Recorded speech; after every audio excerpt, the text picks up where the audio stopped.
Hi, everyone, and welcome to Thursday of PAW Climate and today's early stage panel. So we have some really great panelists for you today, and we're going to have some really interesting conversations. So I'll start with introducing our first panelist.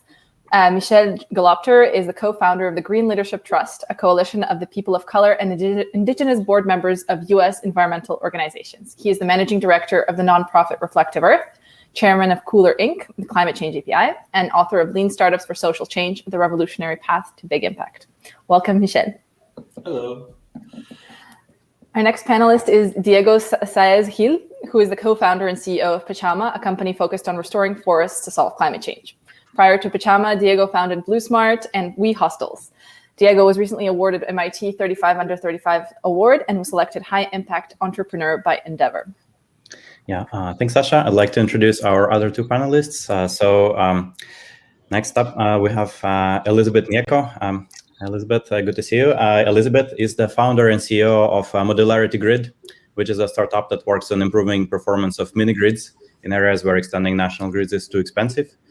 Prior to that, she had founded another energy startup called Mandulis Energy. Before that, Elizabeth has been involved with investment banking and academic research.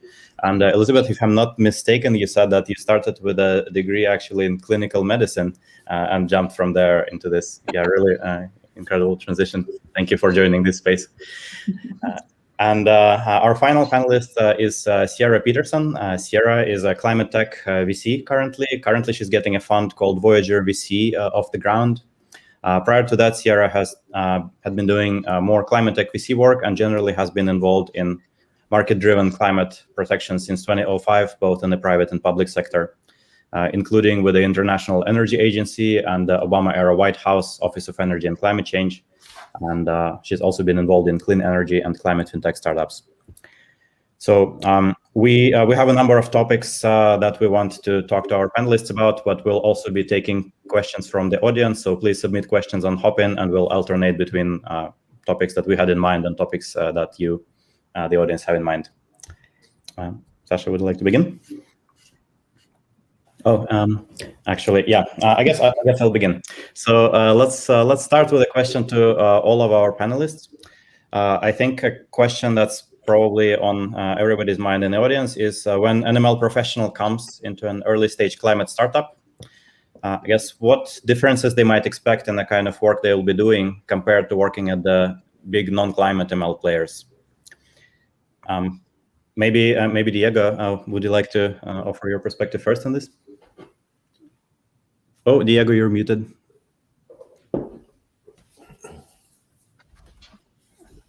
Actually, it's not that you're muted, but... Can you hear me now? Yes. Yep. Okay, sorry about it. Yes, I'm very excited to be in this panel with this wonderful group. Yeah, I guess to your question, I would say that the first difference for a machine learning engineer, and frankly for any engineer coming to climate, is working on something that is so important, gives a lot of meaning and purpose and motivation, right? And we talk about that every day at the company and in the all hands meetings. The second one is data, right? When you're a startup, you don't have that much data. And if you're a big company, you have a lot of data to play with. And as we know, in machine learning, data is the name of the game, right? So a lot of the work is going and collecting data. And the other thing I'll say is that we need to build infrastructure. We need to build the pipelines. We need to do a lot of foundational work as a startup that in a bigger company, you already have it done. So I think that, for any engineer and machine learning in particular, there has to be an expectation that in early stage climate startups, you're going to get to do more dirty work at the beginning. But I think that is compensated by the mission and the purpose. Other than that, we use the same tools, the same techniques than the top technology companies.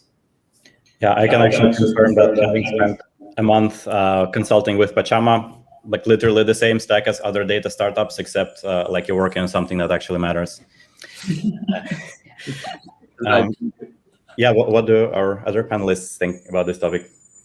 Yeah, I mean, I can echo Diego's point too. I think that success in these markets is defined by global scale. And so thinking about scaled systems, scaled data sets, this is ultimately a global problem and a global market opportunity. So it's, the sheer scale of work may be a new and exciting prospect for folks who are coming into climate. As Diego really rightly noted, the sense of mission and solidarity. Exactly. I would completely echo what they both said. And I would say also just, the other thing to add would be the chance to kind of take control of a lot more, take responsibility for a lot more than you would in any other context where, because obviously on the one hand, typically startups tend to be a lot more resource constrained. So then you end up having to take a lot more responsibility than you would do otherwise. So really challenging yourself and pushing yourself. So that can be quite exciting. I would also add to that also the opportunity to kind of actually see, pretty much things that you dream about getting turned into reality. And I find that most exciting about being in this space and, really kind of having a chance to push the boat out. You have plans on paper and suddenly you've implemented something and then you're talking to the customer, actually getting feedback in terms of how they're using your product and learning quite a lot from that point of view as well. So I would say, yeah, there's quite a big difference in this type of context. Yeah, that's very true, Elizabeth. I guess that's related to something I touched on in the opening remarks, is that like now you're working with real world stuff, not just bits and bytes. So now you get to see like real energy infrastructure being driven by your code. If I could just add, I would just apply that to environmental stuff generally. That is to say, the learning in environmental change is very multidisciplinary, and the data sources are very multidisciplinary. So unlike other arenas, there's a lot of innovation that's going to happen around what data you're going to use. Like, what time does a person open their door in the morning might become important, or when, so it's just, and in Pachama's case, there are just environmental variables that are undoubtedly not usual business AI ML. And there are smaller data sets to begin with, but it turns out because it's the planet, right, that we have a lot of data also. So thinking creatively across boundaries about where the learning can happen, because it's not always a market-driven dynamic when you're dealing with environmental variables. It could be a nature-driven dynamic, it could be a socially driven dynamic, and that's really exciting. And because of the urgency of the issue, I think it's pushing AI further than it would at this stage of maturity, which I'll say more about in my question you have for me later. But anyway. Yeah, that makes sense. Thank you, Michael. So another question I wanted to offer is like, what are some of the most important things to consider? Some of the most common challenges when trying to deploy ML for climate tech? Sort of when starting a company in the space or trying to get it off the ground, when trying to scale it. Yeah, I mean, so I can hop in on this one too. I think to echo Michael's point about the fact of having heterogeneous data sets and data sources and the difficulty in, one, assembling those and then creating a valid signal from all of the different sources. And the difficulty in scaling data collection and enabling data quality and the signal quality. That's something that I think can trip up a lot of folks when they're just getting started. So something to be very aware of. It's Michael's point. This is not all market. It is not all environmental. It is not all social. It is not all technological. It's really a mix. And timescales, sources, current foundations are very different. Yeah, I would say from my side, one of the challenges for us, we're trying to build this system that can produce data about the forest in real time of the entire planet and be able to, estimate carbon, look at historical data, detect changes on the canopy cover. And in order to do that, we have to build a lot of foundational elements so that the system could be end-to-end, so that the system could be ingesting data from a lot of different sources, training models in real time, and then servicing data to different clients, and it's not a trivial task to build an entire end-to-end machine learning system for a small team. So I think that has been one of the challenges. In a way, we're recreating elements of Google Earth Engine, in order to deliver on our vision. So that's why it's important to have a long-term vision and to consider that you have to have a strong foundation. Yeah. Awesome. Elizabeth, what's your perspective? Yeah, I mean, I'll definitely echo that final point on that Diego made about the importance of having that long-term vision and having very, very clear targets, and primarily because often you'll have to go through multiple iterations of what you're trying to do as you kind of build and test and build and test. Going through those cycles become incredibly important, and then also having to think about designing for flexibility, so to allow you to make adjustments without having to go back to first principles and start doing things from scratch. So all very, very interesting challenges actually that different people approach in different ways. Yeah, makes sense. Michael, how about you? Yeah, I mean, I would just, again, just the original point I made, which is that the data is quite different, quite heterogeneous. And being creative about, it's a little more human. It's a little less like, let's just look at the signal, and a little bit more like, well, what do we think the signal might be? And let's validate or invalidate that with whatever data we can get. Because sometimes there's physics or natural ecosystem laws that you can use to guesstimate, and then you go get data. But sometimes the data, and then that tells you what to go look for and see if you're right. But sometimes the data to go find the signal is not obvious, especially if you're not like a well-trained, ecosystem expert or something. You're an ML expert, right? It's like, you're used to like lots of pictures of cats that are just sitting there in a database someplace. Well, not quite the same, right? Anyway.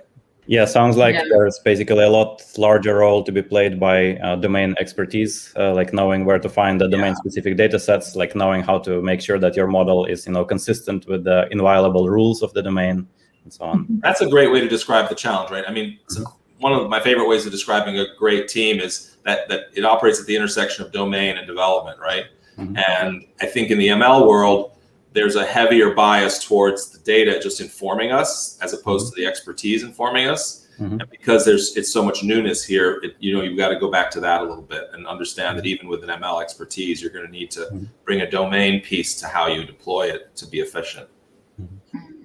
Yeah, that's a great way to put it. Thanks, Michael. So I'm going to take over a little bit from Eugene. And I had a question that's a bit meta, I guess, but it always comes up or often comes up. So how can anyone prioritize climate change and machine learning applications given constrained funding, constrained expertise in both public and private sectors? So essentially, what's the way to motivate people?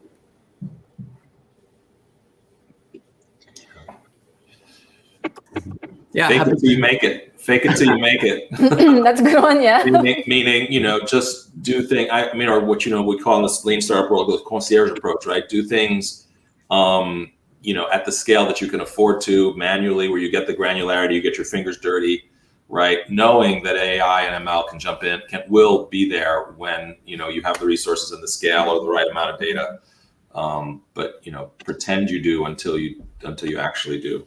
That's a really good strategy.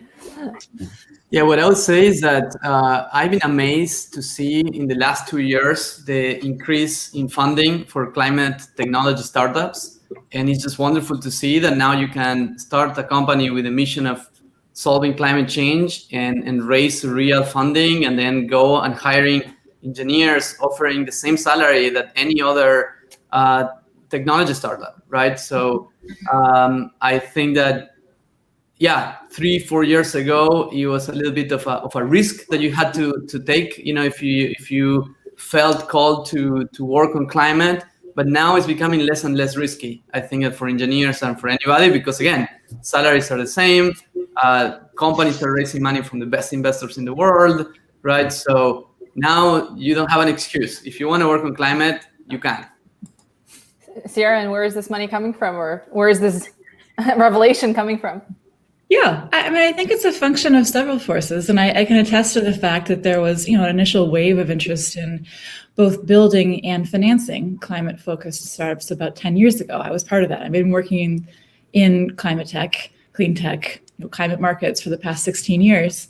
And that wave crested and fell away, and the tide went out, and raising money for an interesting climate-focused business model until just 3-4 years ago was really quite a more difficult than it is today. And I think the interest today is driven by a few forces. One, I think the recognition of enabling technologies, biotech, cheap, abundant computing, capacity for, as Diego's built a business model around, high granularity, inexpensive satellite imaging that enables a flourishing of new markets. So from the technology up, and then from the market forces down for global commitments to net zero coming from governments, from companies, from consumers who are looking for better products. And that meets in the middle for the technology stack that is emerging. And it is the place to be for founders who are coming out of traditional technology backgrounds, who recognize the urgency in addressing climate change. The physical manifestations are becoming real. I mean, anybody who was in San Francisco last year remembers the day when the sky turned orange. It is no longer this abstract idea, it is personal.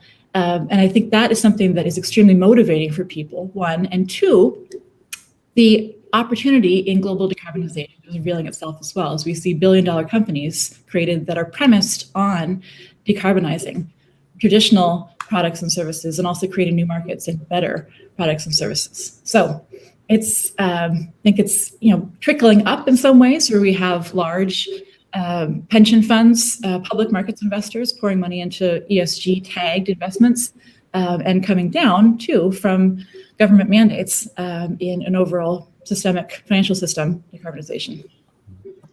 Yeah, to touch a little bit on what Diego mentioned about it paying the same and there being basically no reason for you to think that you're gonna downshift by going into climate. Diego, I looked at at Pachama's employees on LinkedIn a couple of days ago, and it seemed like half of your engineering team is coming from companies like Google, Facebook, OpenAI, SpaceX, Tesla, and so on. Basically, if climate is cool enough for them, it's cool enough for you. Yes, exactly, and we're offering, again, competitive salaries, equity, and all the, we're a remote company. You can work from Hawaii or from Bali, and so again, in terms of benefits, is the same, and you get to work on the most important challenge of civilization using the latest technologies. So I don't understand why people wouldn't work on climate. Elizabeth, have you found the same thing on your side? Yeah, I would absolutely kind of just echo all of that.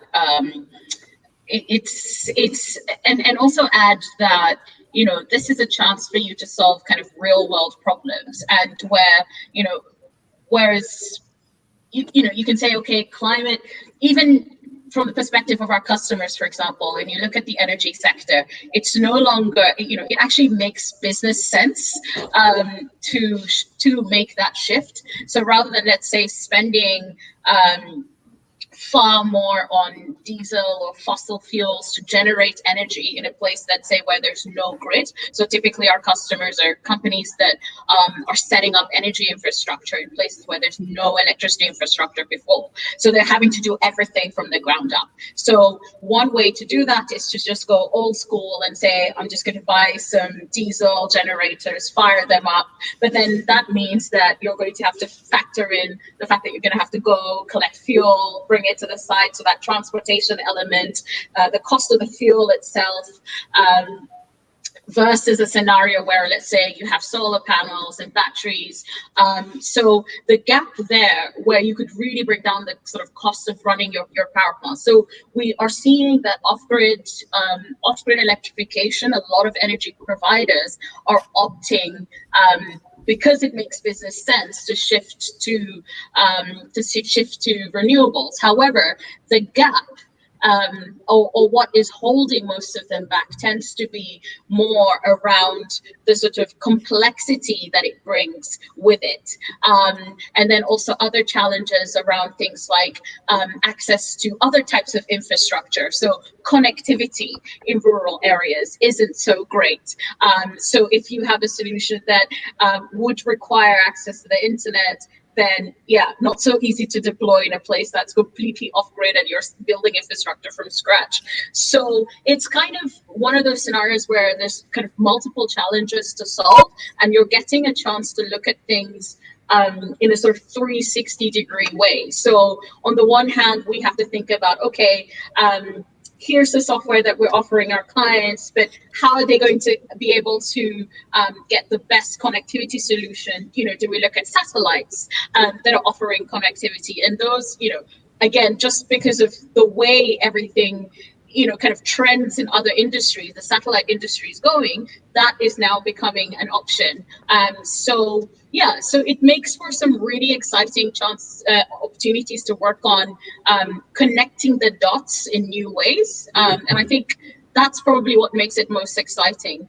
And I would say, so despite all of these constraints, as I said, you get to kind of, so one example of one of our sites, we connected with a satellite IoT company, and, you know, that gave us a chance to actually solve that connectivity problem at one site. Another location, we had to think about LoRa connectivity, having that type of a solution too. So it's just, so I would say, so no two projects are identical, and every single time you have a new challenge and new ways to solve them. And super multidisciplinary, which I suppose makes it quite tough, but also that's kind of where the fun is. Awesome. Thank you, Elizabeth. I guess a related question to what we've just been discussing is something that a member of the audience asked. How do you estimate the market for your product, which must be challenging because climate tech is relatively novel and there's not as much prior art on estimating the market here, I guess. Yeah, it's not as easy to kind of so we would be as in terms of kind of market, yeah, super tough, because firstly, even electrification, right? There's about 1.5 billion people around the world today that live in areas where they don't have electricity. Around 40% of those people can actually be served by these standalone energy systems. So in terms of what is happening is that it's a very, very new sector where companies are only just going out and starting to deploy their energy generation and distribution infrastructure. And so now is the time when they are sort of really struggling with that and looking around for solutions, but solutions that really aren't there off the shelf at the moment. And so that's kind of where we come in saying, hey, actually, we have some software that can help you bring down that complexity and costs that you struggle with when it comes to handling operations and maintenance. So there's roughly about maybe 7,500 mini grids that will be going up in Africa alone over the next 5 years, projects that have been announced. But then if we look at other industries like telecoms, so telecom towers, we all use mobile phones, all of us, regardless of where we are in the world. And telecom towers, actually, there's, perhaps in excess of 5 million of those around the world.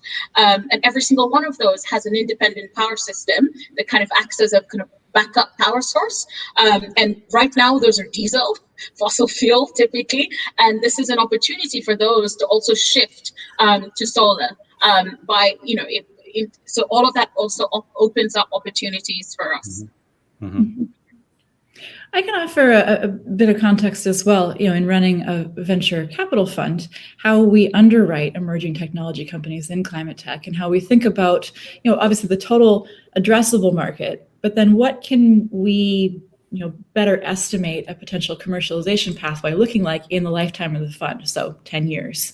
And what we think about is we are very willing to take tech risk, commercialization risk, but we don't like to stack risks. And so there's the the thinking that, okay, we're excited about investing in deep technology companies. We think that incrementalism is not going to either produce the billion-dollar outcomes that we're betting on, one, or two, create the climate impact that we all are interested in seeing. But we want to see that emerging novel technology is built on top of an existing supply chain, built on top of foundational technology that doesn't require sort of two technological breakthroughs to happen. We'll try and limit our underwriting to one when we think about overall markets.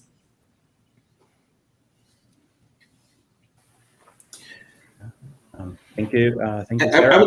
would just say there's another challenge which has to do with sort of, and it's a real risk in the sense that we know where the ball has to be hit, right? Like there's a good sense of where things have to go, but will it go there? How will it go there? What's the path it'll take to get there? And when you're going to investors to estimate the market risk, it's really easy to estimate the market size. We come with a lot of fire, all of us who work on climate, knowing, well, this is where the ball has to land. So we're building technology to get us there, right? But the reality is that investors they don't often believe, there's a lot of they know that there's back end stuff that has to happen for you to actually get the ball there and how it's going to get there and things like that. And I think just the behavior change, for example, I saw in our technology partners after the pipes froze in Texas was enormous. It was before, because people were like, well, Texas and climate, maybe, they know about hurricanes, but like pipes freezing, so the multidimensionality of the reality of where the ball has to go has become more real, but it's still like, there's still got to be a market path to get there. And then, and there's also enemies, quote unquote, there's an opposition, which is the fossil fuel industry, which is trying to keep the ball, we work on reflective roofs, right? One of the things one of my organizations does is increasing the shininess of the earth. Well, guess what? There is a giant tar and asphalt lobby in every darn country we work in that's trying to keep roofs black. It's like, you really can't have black roofs when you're going to have, average summer temperatures of 110 degrees Fahrenheit, right? But they're there trying to make it happen. So it's challenging in that way as well. Yeah, never underestimate the power of inertia. Exactly. I was going to say, changing people's habits, right? Right. Yeah. Right. Roofs are black. Right. Yeah.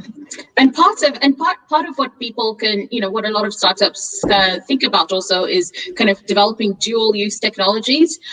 So things that could have applications in other higher value markets that can be deployed in those markets. And then that would at least kind of provide you that kind of grounding and the sort of big numbers that investors typically want to see. And then you can kind of double that up with saying, oh, okay, and it happens to also be great for this particular use case. So that's one way of also addressing that challenge. Yeah.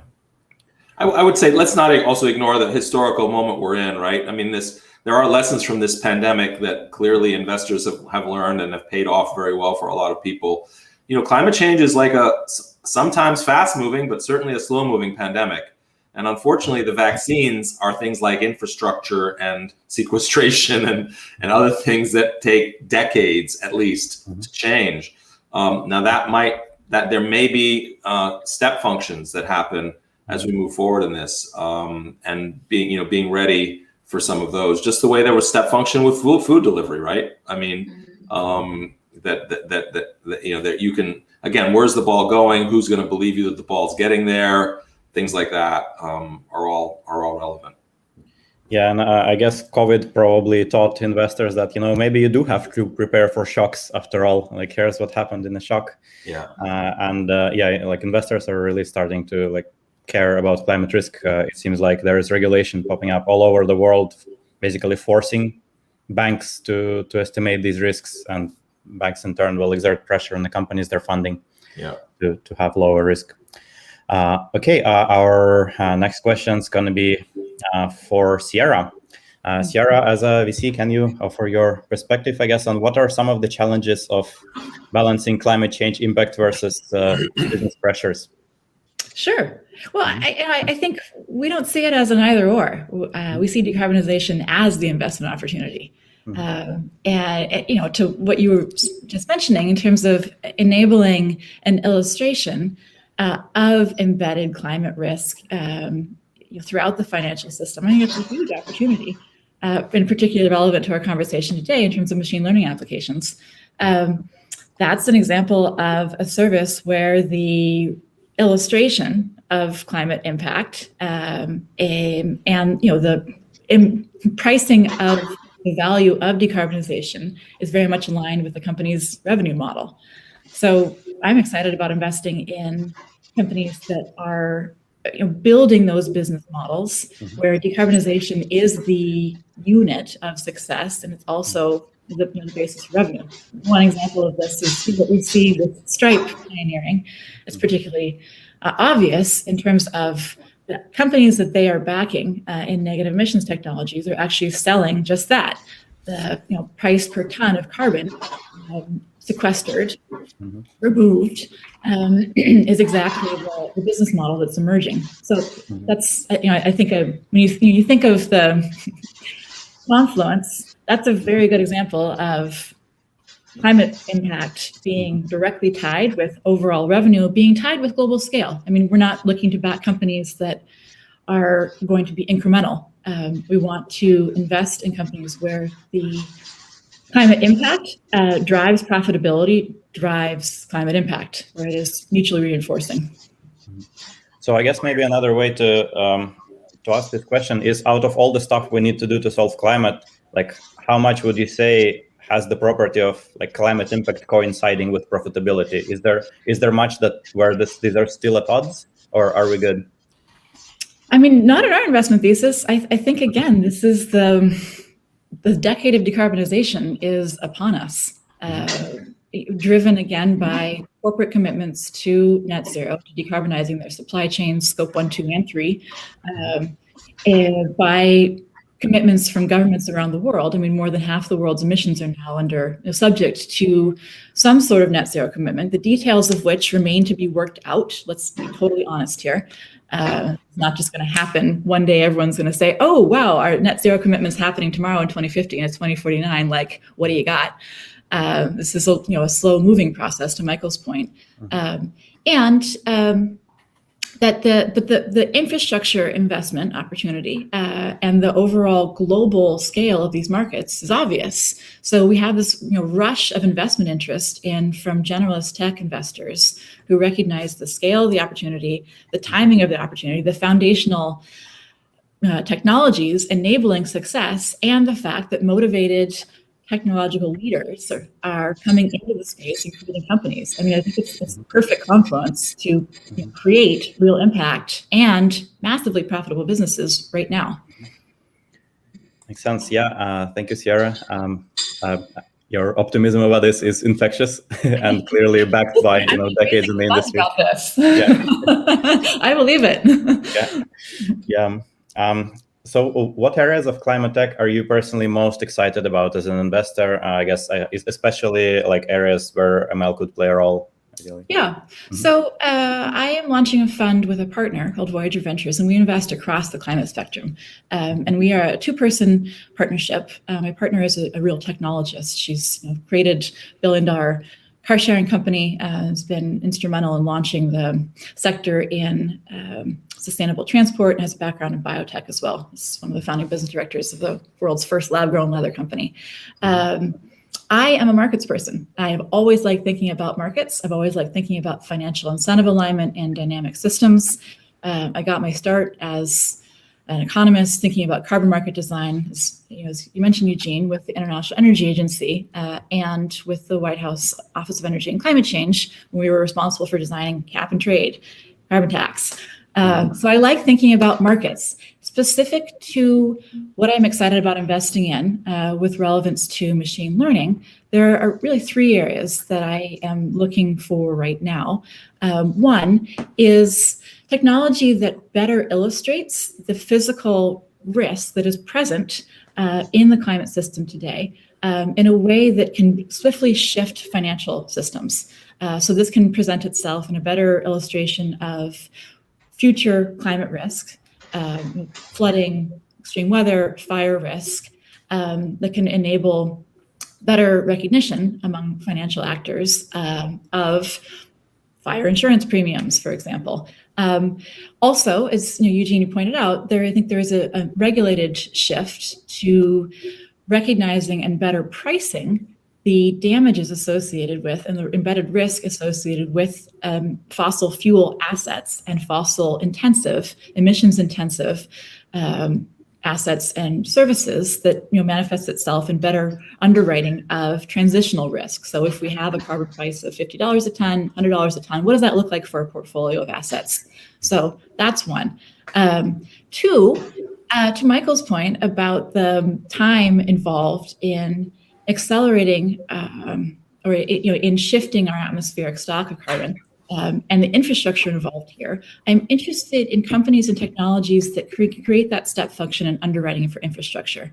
To date, it's difficult and time consuming to underwrite emerging assets, one, and two, to underwrite small sets of assets because you have to kind of do it in a way that's manual. I think there's an opportunity here with smart contracts in combination with assets that are connected and producing a steady stream of data to create better underwriting for the set of connected emerging assets, be it in terms of renewable energy, fleets of electric vehicles, other assets that we haven't seen yet, but that have a positive influence on emissions. And then three, coming back to markets, I love thinking about transactive energy markets and transactive markets for that value resource conservation and energy conservation. And there is enabling policy that's just come into play in the United States. We've been working on it for 10 years that enables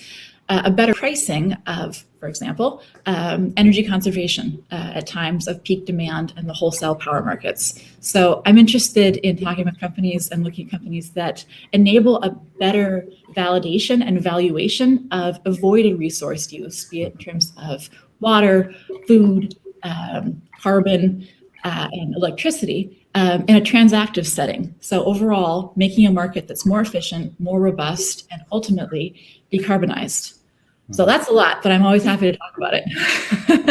Yeah. Thank you, Sierra. Seems like what you're saying about the mispricing of everything related to the upcoming transition is a big problem. Seems like the repricing is going to happen eventually, but from what I've seen in the regulatory reports on this topic, the authorities are afraid of it happening abruptly and destabilizing markets. Yeah, I mean, we've been I got started working on carbon market design in 2005 for the European Union, and you have to design your markets well, and it has to be based on, okay, so play it forward. What influence will this have on behavior that will decarbonize? Sometimes you get it right, sometimes you don't. So I think there is a bit of hesitation in prematurely designing markets. And given the real acceleration and sophistication now in underlying data and understanding of, okay, so for example, here's the amount of carbon that we can estimate to be held in biomass or soil sinks, what that means for the rise of a global carbon market that's actually going to create climate impact rather than sort of synthetic carbon credits that don't have much influence on actual forest conservation. So, I mean, Diego knows all about this, but I think it's a real opportunity. Yeah, thank you, Sierra. Sasha, up to you. Maybe? Yeah, thank you, Sierra. That actually connected a lot of dots in my head. And I actually wanted to ask Michel the next question about a topic that we haven't really covered yet, which is environmental justice. So you've dedicated a lot of your attention to this very important theme. And in terms of machine learning, kind of people who don't necessarily have much visibility on that, what issues should we be thinking of and mindful of in pursuing the climate tech kind of direction, or going to work in that direction? Yeah, no, I mean, I think it's been in the news some already, right? The issue of implicit biases and how they show up in AI, and I think when you deal with one of the most shocking things I think about, one of the reasons the environmental justice movement has been able to be successful, right, is that you can show that racism shows up in the air. And people are like, what? How is that possible? Well, it just is. I mean, there's so many ways, it's been a reality forever, like for example, in markets where people use wood to cook, right? The lung cancer, a hero in the field, a guy named Kirk Smith, who's a hero of mine, really pioneered the idea of this. The rate of mortality from particulate matter in wood burning kitchens is enormous, right? The amount of time that women have to walk to get fuel wood. Those are things that have been going on for 50, 100 years. But there's also stuff in cities like Los Angeles and New York. So, one of the, just to give you a sense of the kind of data involved, when I wrote the first PhD in environmental racism, and one of the things we look, you just have to connect social theory to your data. So it was very data intensive. I looked at every monitor for air pollution for 30 years in the United States, but I connected it to segregation, measures of segregation, for example, and found that the more segregated a city was, the more it had worse air pollution, and it also had more discriminatory air pollution. So everybody suffered because of segregation. And by the way, it was more racist.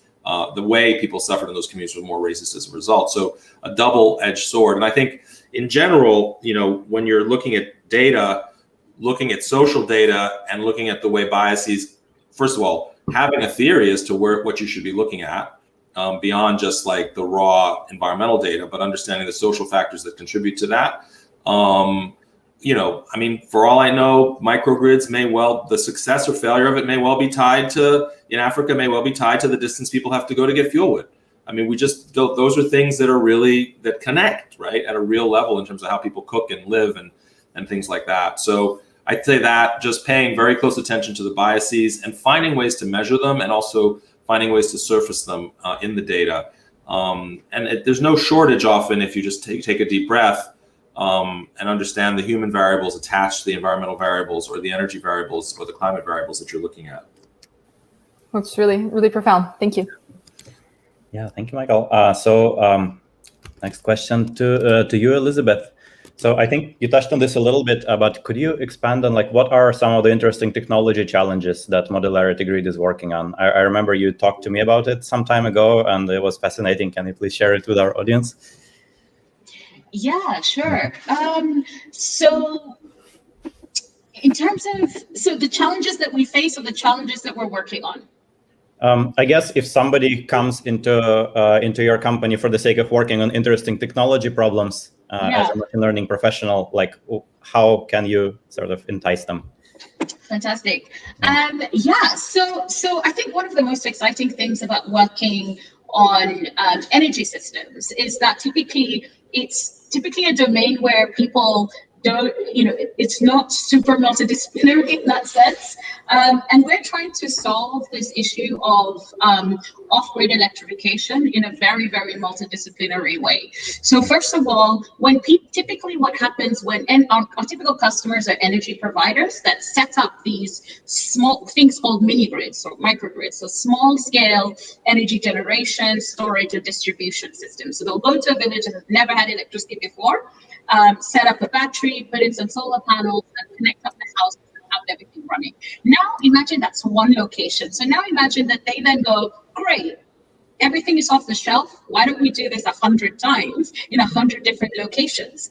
Now it starts getting a lot more complicated. It actually starts getting a lot more complicated from 5 locations, because you've got to have a battery expert, someone who understands inverters, someone who understands solar, and someone else to kind of to be actually on site, inspecting the components, trying to diagnose problems. And so in the end, people end up spending a huge amount of time. So a typical operating engineer will end up spending 50 to 60% of their time just looking for the problem after a problem has taken place. So after a problem takes place, so once something goes wrong, you lose power to your whole network. Suddenly there's no power. Commercial customers lose faith in the ability of the company to be able to deliver reliable power, and so they're less likely to want to sign up. And then if you end up losing customers in that kind of a scenario, then you're not able to generate revenue, and so you're less likely to want to actually continue providing electricity in that location. So that's kind of the typical setup. So now if you're trying to go to 100 different locations, you have to have a separate team at each site with the requisite skill sets. And then it very, very quickly becomes so costly especially in the context where you're thinking about the sort of financial constraints of your end user. So that's sort of where we come in terms of providing that interface between that energy provider and their equipment. So monitoring all of these different components, so monitoring your battery, your solar, monitoring your smart meters, and really with the end goal of identifying anomalies as early as possible before a failure actually occurs.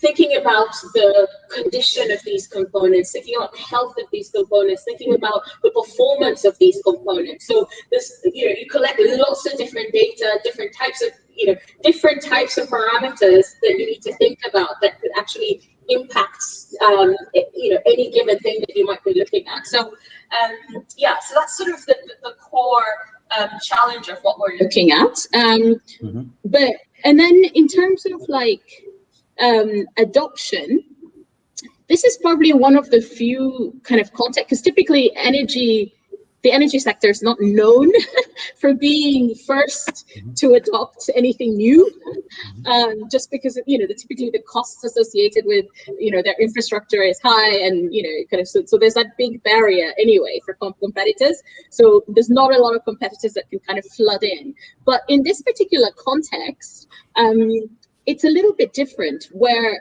the problems that they're facing, so in this case, for example, how will they be able to find a team for every single village and still be able to meet their targets in terms of the price of electricity? It becomes really, really difficult. So these are kind of the types of challenges that can be solved, that need to be solved by innovation, by fresh thinking, and people coming in with new ideas. And so, so rather than rather than a solution looking for a problem, it's very much a problem kind of looking for a solution type of scenario for us. Yeah, thank you. Thanks, Elizabeth. Diego, did you find the same for you? Is it what angle did you take when creating and since creating Pachama? How have you connected the pieces of problems and solutions and people involved? Yeah, I mean, in the case of forests around the world are the home of indigenous communities and are the sources of livelihood for many local communities. So the aspects of justice and social impact are at the center of restoring or protecting land. So I think for us, it's been about listening not only to the market players, but also to the communities that are involved. And I do think that is one of the differences in creating a climate tech company versus a normal tech company. I believe that you had to have more consideration of multiple stakeholders and thinking long term about the impact of the decisions of the technologies that you're going to design. So it's been super interesting. We have a lot of different stakeholders on the demand side, on the supply side, and on the communities that hold them. So I think it's about considering everyone, listening, and then having very open conversations on the team when we are making decisions. That sounds really democratic. I really like that approach of including people. So I think that we're almost at time, right, Eugene?